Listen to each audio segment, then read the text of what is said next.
store it, but still be able to store it in their pallet rack. So what we do is we use these wire panels to enclose the rack, and we, in this particular case, since this rack's up against the wall, we use an end panel that bolts directly to the upright via these brackets. And then we have bifolding doors here that mount to the front. So basically this is 10 foot high by 8 foot wide.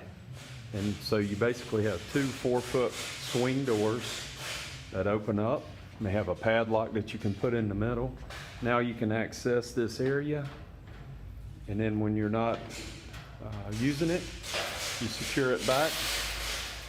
And that way your product stays safe and sound.